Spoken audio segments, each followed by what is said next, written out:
E terça-feira é dia de falar de finanças pessoais. É o nosso quadro Seu Bolso. O consórcio é uma alternativa menos burocrática e mais barata para obter recursos. Mas muita gente acredita que as cotas do consórcio servem apenas para comprar imóveis, carros e motos. O chamado consórcio de serviços vem ganhando destaque e passa a ser uma opção para quem não tem dinheiro na hora e quer organizar uma festa de casamento ou até mesmo fazer uma cirurgia plástica.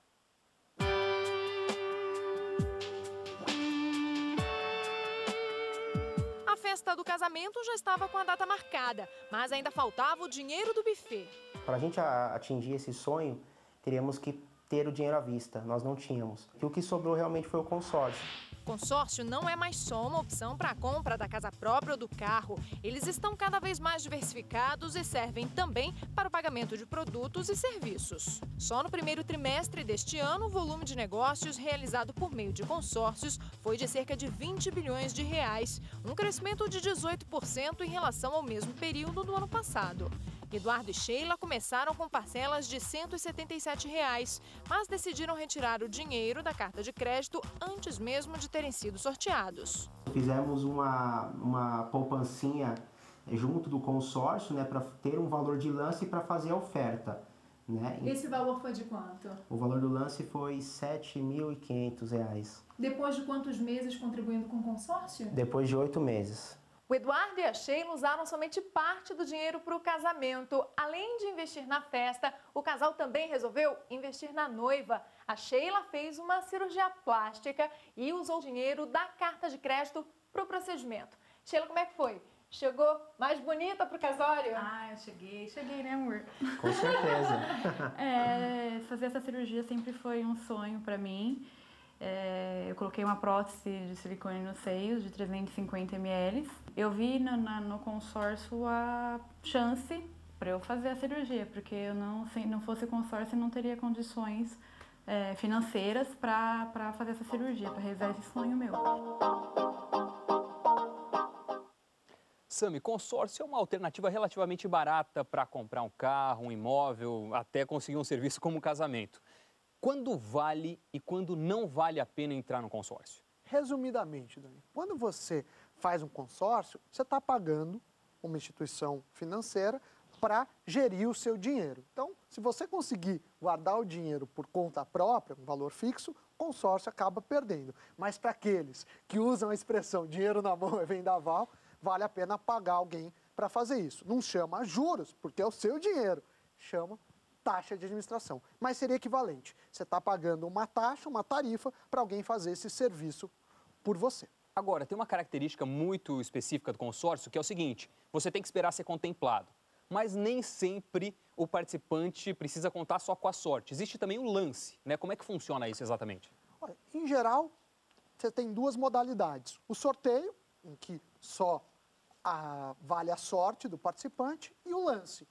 Tem muitos consórcios que completam um cotista por mês, por exemplo. Então, quem dá o maior lance acaba sendo contemplado com a carta de crédito, que pode ser usado por um imóvel, pode ser ligado a um automóvel, ou até mesmo serviços como vimos, casamento, cirurgia plástica e outros. Agora, Sam, eu queria aproveitar esse gancho. A gente recebeu uma pergunta de um telespectador através do CAT, que é a Central de Atendimento ao Telespectador, e ele gostaria de saber o seguinte: gostaria de ter informação sobre o lance diluído. É uma modalidade de lance que mantém o prazo do consórcio, mas diminui a mensalidade. Eu só conheço uma empresa que trabalha com lance diluído. Existem outras? Quais as vantagens e desvantagens? Bom, primeiro explicar o que é o lance diluído. Então, você dá um lance, por exemplo, de R$60 mil e com isso você consegue ser contemplado. Esses R$60 mil abate uma porcentagem, um valor de todas as parcelas futuras. Então, você não está diminuindo o número de parcelas, você está diminuindo o valor da parcela. Agora, se depende ou não, vai depender do fluxo de caixa do cidadão. Se o consumidor, o telespectador, tem um recebimento constante, provavelmente isso é melhor. Se ele tem um recebimento antecipado muito grande, vale a pena ele quitar antes. Aí depende muito da situação financeira e como ocorrem os recebimentos do espectador. Quanto a empresas, há mais de uma sim. Questão de pesquisar um pouquinho. Tá certo. E tem gente que usa o consórcio como uma forma de investimento. Paga as parcelas e recebe o bem para depois vender esse bem e ficar com o dinheiro. Mas o Sami fez uma simulação que mostra que essa estratégia é uma furada. Vamos ao exemplo de um carro popular que custa R$ 29.500.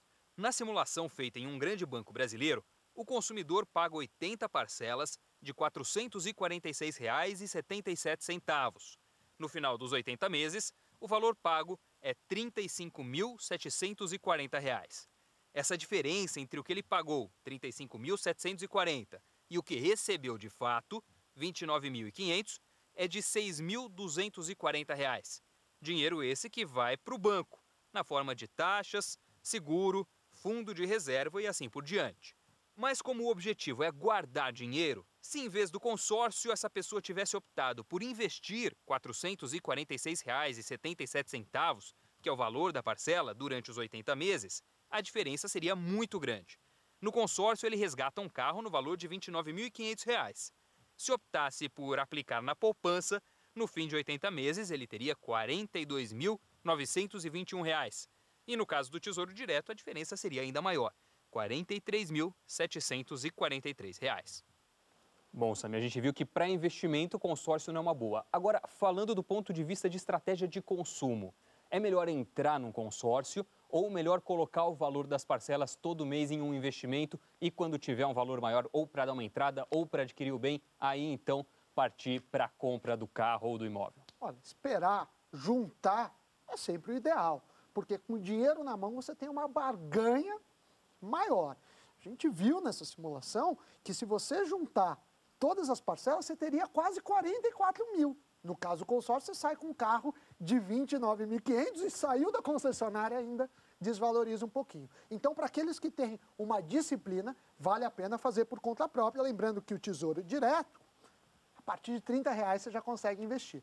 No entanto, para os outros que não conseguem ter o dinheiro em conta, acaba gastando, aí o consórcio é uma forma compulsória da pessoa se obrigar a juntar dinheiro. Agora, nesse caso, não existe o risco, por exemplo, se a pessoa tivesse investido o valor da parcela no Tesouro Direto, na poupança, não existe o risco de, depois de todos esses meses, o valor do carro subir mais do que o rendimento? Ou é difícil isso acontecer? É muito improvável. A gente pensar um carro de 29 mil ultrapassar 44 mil, só se tiver uma grande crise mundial, for um carro importado que depende do dólar e o dólar subiu. É muito improvável. Tem que ter muito azar. Tem que ter muito azar. E aí, mas talvez aí seja até um momento de refletir para ver se o carro vale tanto esforço. Mas, de qualquer forma, Doni, os carros, a gente viu nos índices de inflação que os carros têm ficado mais baratos. Então, tanto os carros novos quanto os carros de um ano têm descido o preço devido à tecnologia, volume de produção, entre outros. Tá certo. Sami, qual será a diferença no bolso do consumidor quando ele compra um automóvel usando um consórcio ou usando um financiamento? O Sami fez as simulações em grandes bancos brasileiros e o resultado é o seguinte, vamos ver aí na tela. Considerando o mesmo carro do exemplo anterior, um veículo popular de R$ 29.500 e um prazo de 80 meses, ou seja, 80 parcelas. No caso do consórcio, o valor da parcela fica em R$ 446,77. No caso do financiamento, uma diferença brutal, R$ 932,40, ou seja, mais que o dobro.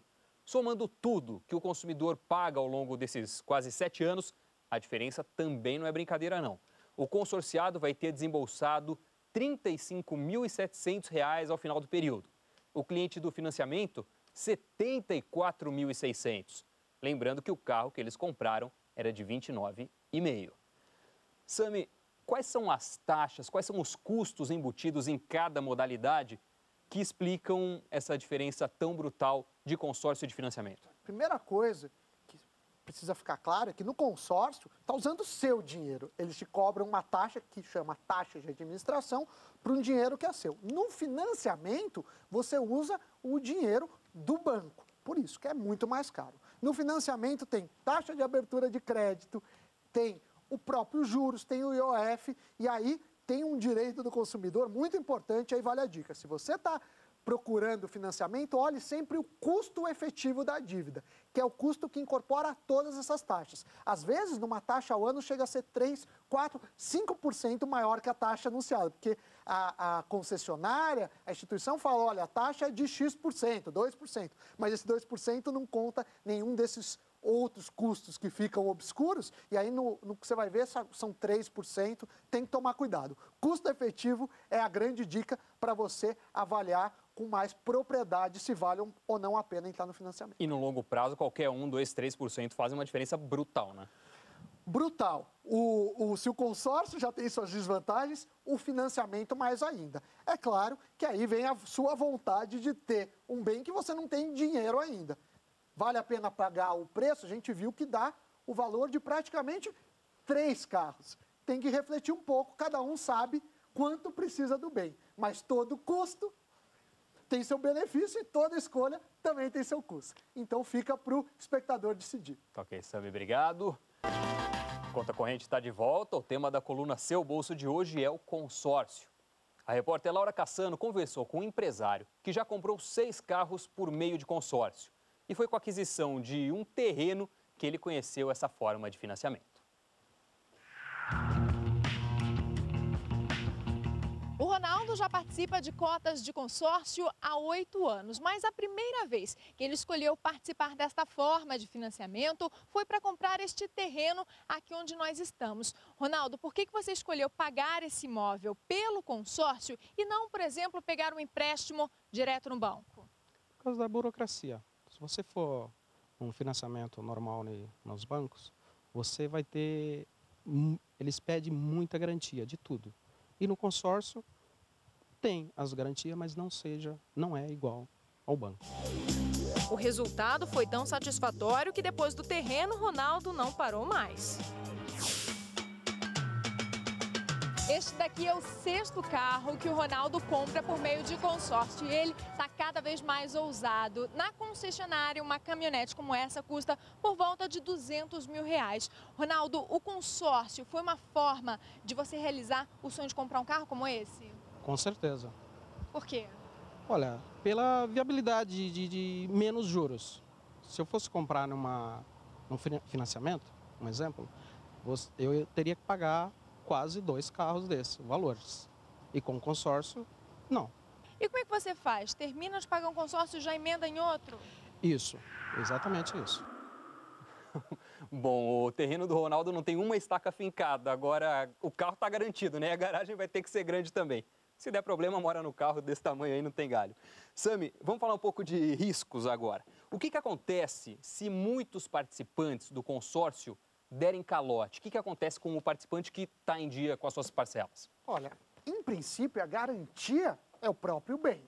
Mas se uma proporção grande de participantes derem calote, mesmo vendendo o bem, não tem como quitar tudo. Então, o grupo vai arcar com os prejuízos. Isso é muito improvável, mas teoricamente pode acontecer. Então, a garantia é o bem. Quando é contemplado, pode, se a pessoa não honrar com os compromissos assumidos, pode ser liquidado, ou seja, ir para leilão e quitar parte da dívida. Provavelmente, a parte quitada é menor que a dívida. A gente viu no caso do carro, o carro custava R$ 29.500 e teria que pagar R$ 35 mil. Mas esse seria um risco potencial.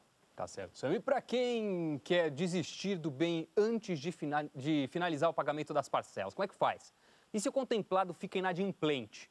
Quem responde é o vice-presidente da Associação Brasileira de Administradoras de Consórcios. Vitor, tem gente que parece que já começa o consórcio com pressa e antecipa o resgate com lances muito altos. Isso é o mais adequado? Não, o mais adequado é que a pessoa se programe realmente a médio e longo prazo. Para quem tem pressa, existem outros mecanismos de financiamento ou a compra à vista. O consórcio é para formação de patrimônio e para que essa compra se reverta de forma positiva, ela tem que ser programada. Se a pessoa desistir do bem antes de finalizar o pagamento das parcelas, faz de que maneira?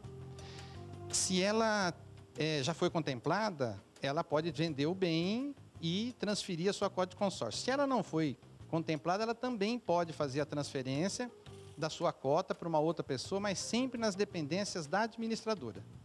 Se alguém que já tenha sido contemplado fica inadimplente e deixa de pagar suas parcelas, isso prejudica aquele que ainda não foi contemplado? Não prejudica porque quando a pessoa foi contemplada e tem parcelas a pagar, ela transfere em alienação fiduciária o bem para a administradora em nome do grupo. Vamos traduzir esse finalzinho aí. Não há prejuízo porque a pessoa transfere em alienação fiduciária o bem para a administradora em nome do grupo. O que quer dizer isso? Significa o seguinte, o grupo vai lá e toma o bem da pessoa. No entanto, se a dívida ou o compromisso for maior que o bem, vai ter prejuízo. Em suma, quando você entra no consórcio, você está assumindo parcelas, você está assumindo compromisso. Se você não honrar, tem os mecanismos legais. Basicamente, é isso. Agora, ele falou uma coisa muito interessante, que é consórcio serve para poupança e não para financiamento, porque é um dinheiro seu que está sendo guardado e não um dinheiro de terceiros. As pessoas confundem um pouco, mas espero que algumas dúvidas tenham sido sanadas. Tá ok, Sami. E a gente sabe que o crescimento dos consórcios no Brasil tem uma relação forte com a expansão do mercado automotivo. Para ter uma ideia, em cada 6 carros vendidos, 1 é por meio do consórcio. E os empresários do setor têm motivos de sobra para comemorar. A produção brasileira de veículos bateu recorde em abril. É o que a gente vai ver aqui no nosso telão. Exatamente esse dado. Só no mês passado foram produzidos mais de 340 mil carros, o melhor resultado da história. O número é 6,8% maior que o registrado em março e mais de 30% maior que o de abril do ano passado, quando a produção tinha sido de 237 mil veículos. E não foi só a produção, não. As vendas de veículos também bateram recorde, quase 334 mil unidades. Os incentivos anunciados pelo governo nesse segmento, como a redução do IPI, continuam surtindo efeito. A indústria automobilística segue produzindo o acesso ao crédito e estimulando a compra de carros por uma fatia cada vez maior da população. E aí nessa conta vale tudo: financiamento, compra à vista, carro usado na troca e, claro, também os consórcios. Acabou, Conta Corrente fica por aqui. Sami, valeu pela presença mais uma vez. Obrigado, até a próxima, Dani. Muito obrigado pela companhia, para você uma boa noite e até amanhã. Tchau.